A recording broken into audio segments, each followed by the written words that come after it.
est-ce que c'est une bonne nouvelle que l'Espagne pourrait éventuellement quitter les Écoutez, d'abord, je vais peut-être m'exprimer sur ces 2 jours qui nous attendent. Nous allons commencer par un examen de la situation économique. Et les tendances économiques récentes montrent que se confirme un scénario de sortie de récession de la zone euro et un scénario de reprise graduelle. En même temps, les résultats du 3e trimestre qui viennent de tomber montrent un ralentissement et ça nous incite à faire en sorte de veiller à ce qu'il n'y ait aucun obstacle pour la reprise économique. Aucun obstacle, ça veut dire d'abord que nous devons nous appuyer sur les décisions qui ont été prises par la Banque centrale européenne, que nous devons être attentifs aux évolutions de change et que nous devons mener les réformes dans chacun de nos pays et ensemble pour que la croissance soit la plus forte possible. Et ça signifie aussi et toujours que nous devons veiller au bon rythme et au bon équilibre entre la consolidation budgétaire qui est nécessaire et le soutien à la croissance qui est la priorité absolue des Européens pour combattre le chômage. Ensuite, nous allons examiner la situation des pays sous programme et nous passerons en revue la situation du Portugal, de l'Irlande, aussi la Grèce et de l'Espagne où des progrès considérables ont été faits.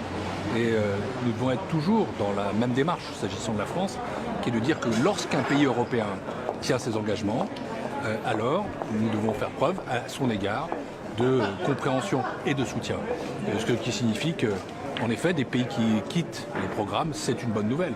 C'est une bonne nouvelle pour eux, parce que ça prouve qu'il y a eu une effectivité du soutien européen et international. C'est une bonne nouvelle pour nous. Je rappelle où en était la zone euro il y a encore 1 an, qui était une zone à la fois fragile, instable, menacée de disparition, d'éclatement ou de défaisance. Et nous avons travaillé ardemment, tous ensemble, pour qu'il y ait maintenant la stabilité en Europe et dans la zone euro. Et l'intégrité de la zone euro, elle est garantie. Ça va dans le bon sens. Nous allons par ailleurs discuter pendant ces 2 jours, d'abord des besoins de recapitalisation qui sont liés à l'évaluation du système bancaire. Nous avons pour ça un mandat du Conseil européen qui demande au ministre de l'économie et des finances de conclure d'ici au mois de novembre. Donc c'est aujourd'hui qu'il faut avancer.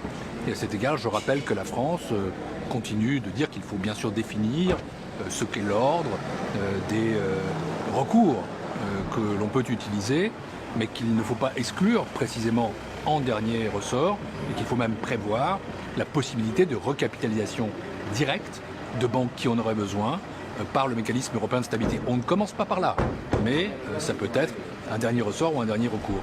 Et puis demain, nous aurons une discussion sur l'union bancaire et la France continue de soutenir largement la proposition de la Commission avec l'idée qu'il y ait une autorité qui soit liée aux autorités nationales, mais aussi appuyée sur la Commission européenne, la création d'un fonds de résolution unique et toujours la possibilité de recourir en dernier ressort à des recapitalisations directes en cas de besoin par le mécanisme européen de stabilité. C'est une réunion importante avec un ordre du jour qui l'est aussi et qui doit marquer la volonté des Européens de s'unir davantage, de construire la zone euro politiquement et économiquement, d'avancer dans l'union bancaire et par-dessus tout ça, ou à travers tout ça, la volonté de soutenir la croissance et l'emploi. Est-il possible d'avoir un accord sur la résolution bancaire cette semaine? Il faut avancer le plus possible, peut-être identifier des points qui peuvent commencer à faire consensus. Mais moi, ce que je souhaite, c'est vraiment que nous partions de la proposition de la Commission, qui me semble à la fois ambitieuse et raisonnable. C'est la position de la France. Allons aussi loin que possible dans cette discussion. Ne nous mettons pas non plus le couteau sous la gorge. Ce n'est pas la plus grande probabilité que nous parvenions à un accord dès demain. Avançons. Nous avons encore un peu de temps pour ça. Je rappelle que ce qui me semble raisonnable, c'est que nous ayons terminé cela pendant l'année 2013 pour que ce soit l'actuel Parlement européen qui puisse légiférer en la matière. Nous n'avons pas de temps à perdre, mais nous ne sommes pas non plus poussés dans nos derniers retranchements. Et il y a aussi, on le sait, des discussions en Allemagne qui se poursuivent pour la conclusion d'un accord de coalition. Donc il faut avancer le plus possible. Minister, what about Greece? And measures asked for 2014. Are you going to discuss about Greece today? As every time we meet, we are going to have a follow-up on the Greek situation. And as you know, the French position is always the same. We feel that considerable efforts have been made already by the Greek people under the responsibility of the Greek government. We support the integrity of the Eurozone. We support the necessity as well of efforts from Greece and from support by the EU and the Eurozone. And we are going to discuss that today. Because there is a dispute between Greece and Georgia about the step-up and the kind of agreements. Do you think that they should get, that Greece should take more fiscal measures? We are going to start the discussion today, but as we always do, follow up this situation with the same spirit.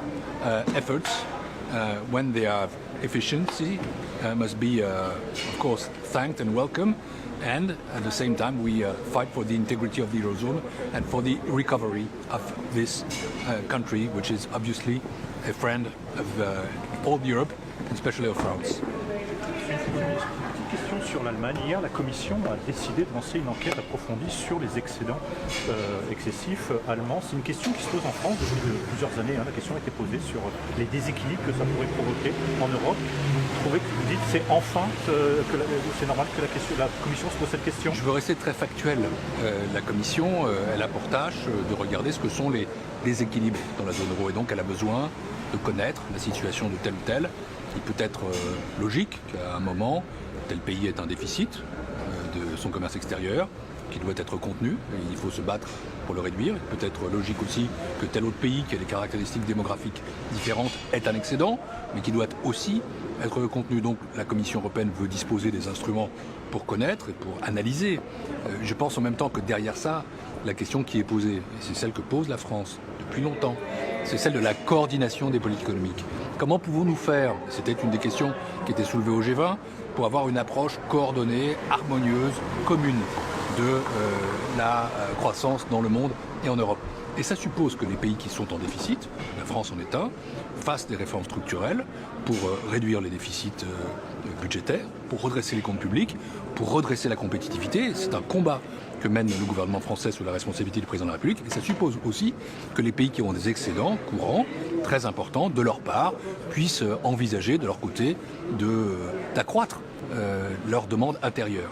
On sait que là encore il y a la formation d'un nouveau gouvernement en Allemagne qui est en cours, un accord de coalition qui est en discussion. Je pense qu'il faut entendre le message.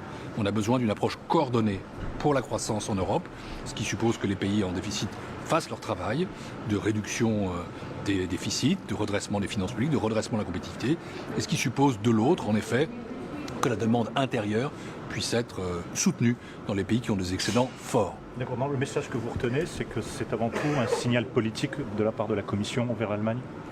La Commission, manifestement, veut connaître, veut savoir, elle est dans son rôle, et elle soulève aussi une question de politique économique qui est sur la table du G20, qui est sur la table des Européens, c'est comment avoir une approche coopérative et coordonnée, que chacun fasse sa part du travail. Moi, je conçois tout à fait, dans la situation d'un pays comme la France, qu'on nous demande des efforts, et nous les demandons aux Français, efforts pour redresser le pays, pour redresser les comptes publics, pour redresser la compétitivité, pour être demain plus fort, pour investir à nouveau, et pour retrouver une croissance plus importante. Et de l'autre côté, il n'est pas illogique qu'on s'intéresse à la possibilité d'une relance de la demande intérieure dans des pays qui ne sont pas du tout dans la même situation et qui, eux, dégagent des excédents majeurs et qui sont tournés vers l'exportation. Parfait. Merci. Quelle est votre réaction sur la Commission sur l'Allemagne?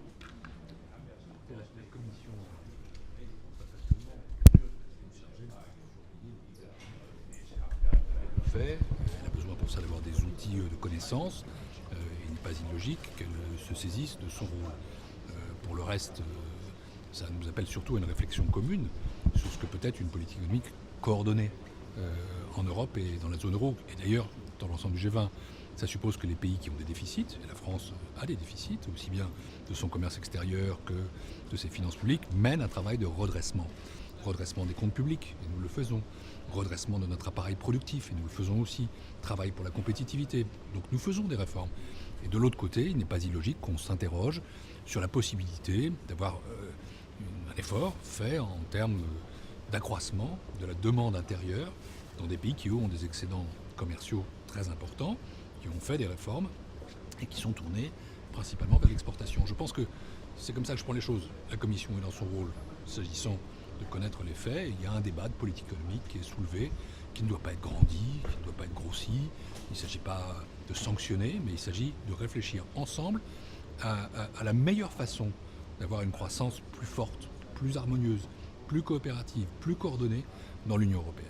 Est-ce qu'on peut déjà dire que vous êtes, content parce que c'était la France qui a soulevé ce problème en première il y a déjà plusieurs années? Il n'y a pas de combat, il n'y a pas d'opposition entre la France et l'Allemagne. Nous avons, et j'en remercie beaucoup, Wolfgang Schäuble, bénéficié de beaucoup de compréhension par rapport à notre démarche de réforme de la part de l'Allemagne. Je ne suis pas en train de dire, voilà, ça y est, maintenant, c'est vers les autres qu'on se tourne. Je dis simplement que ce que nous devons faire, France, Allemagne, Europe, ensemble, c'est réfléchir à la meilleure façon d'avoir la croissance la plus forte. Et comme nous ne sommes pas les uns et les autres dans les mêmes situations, pour les uns, ça veut dire des réformes, sérieux budgétaire, compétitivité, et pour les autres, ça veut dire probablement faire un petit effort pour la demande intérieure. Est-ce que vous pensez, Monsieur le ministre, que demain la Commission européenne va valider le budget français 2014 ?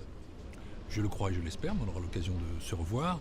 J'ai eu l'occasion de m'entretenir à plusieurs reprises avec le commissaire Olli Rehn. Je sais que la Commission européenne juge nos efforts sérieux, juge nos réformes crédibles, qu'elle a plutôt un avis positif, mais qu'en même temps elle émettra un certain nombre de remarques. Mais pour ce qui est de la validation du budget lui-même, à l'heure où je vous parle, je n'ai pas d'inquiétude particulière, pour une raison simple, c'est que la France a intégré les engagements qu'elle-même a pris à l'égard de l'Union européenne. C'est que nous avons fait un travail très sérieux de préparation de notre budget, un effort très sérieux de prise en compte de nos engagements, et un effort très sérieux de redressement de notre pays à travers des réformes structurelles. Je pense, j'imagine, j'espère, je crois que la Commission européenne prendra tout ça en compte. Justement, sur les réformes, quand même, la Commission européenne dit que ces réformes ne sont pas suffisantes. Quelle est votre réaction là-dessus ? Nous faisons des réformes à un rythme accéléré, plus rapide, plus forte qu'aucun gouvernement n'en a fait pour la France. Nous avons réformé le marché du travail, nous avons réformé les retraites, nous réformons l'administration publique que nous voulons moderniser, nous réduisons les déficits que d'autres nous ont laissés. Nous, pour cela, réduisons les dépenses publiques. Nous sommes en train de négocier des accords sur la formation professionnelle. Nous allons lancer des discussions sur l'assurance chômage. Ce pays se transforme et il se transforme aussi avec une réforme pour la compétitivité, la baisse du coût du travail à travers le crédit d'impôt compétitivité emploi. Nous le faisons avec notre propre modèle social auquel nous tenons. Nous le faisons à un rythme élevé, mais en même temps en cherchant un consensus, un dialogue social, un consentement dans une société qu'on voit bien fragile. Et donc on ne peut pas aller plus vite et plus fort. Je conçois que la Commission européenne, qui a son modèle, puisse faire ici ou là telle ou telle remarque, mais je dis que la France est en train de se réformer de manière accélérée et puissante, que la France est en train de changer, que nous sommes en train de redresser le pays à la fois sur le plan des finances publiques et sur le plan de la compétitivité. Ça mérite la confiance. Ça mérite la confiance des investisseurs. Ils continuent à être très attirés par la dette française et ils nous font confiance à travers des taux d'intérêt qui sont bas. Ça mérite aussi la confiance de nos partenaires européens. Ça mérite la confiance de la Commission européenne et je n'ai pas, en vérité, de doute que pour l'essentiel, cette confiance nous sera donnée. Et la question, est-ce que demain la France aura un peu perdu de sa souveraineté ? Pourquoi ça ? Parce que c'est la première fois que le budget est d'abord validé ici à Bruxelles avant de passer devant le Parlement national. Non, ce n'est pas une perte de souveraineté. Ce serait une perte de souveraineté si c'est quelque chose qu'on nous imposait de l'extérieur. Mais soyons conscients que les procédures qui s'appliquent aujourd'hui, ce qu'on appelle le two-pack, le six-pack, ce n'est pas quelque chose qui nous est imposé. Ce n'est pas une contrainte, c'est un engagement que nous-mêmes avons pris. Car c'est l'application, tout simplement, de traités qui ont été validés, ratifiés par le Parlement français, sous des majorités d'ailleurs successives. Nous avons eu notre part. Donc il faut jouer le jeu. Et moi je ne prends jamais l'Europe comme un problème. Il peut y avoir des discussions, il peut y avoir des désaccords. Je peux en avoir, y compris avec la Commission européenne, sur l'interprétation de telle ou telle réforme. Mais nous devons être en partenaire et nous devons tenir nos engagements. Pour moi, l'Europe, ce n'est pas l'étranger, ce n'est pas une politique extérieure, c'est un engagement partagé de tous les Européens. Et la France, qui est un pays fondateur, doit être, comme elle l'a toujours été, un pays résolument européen. Merci beaucoup.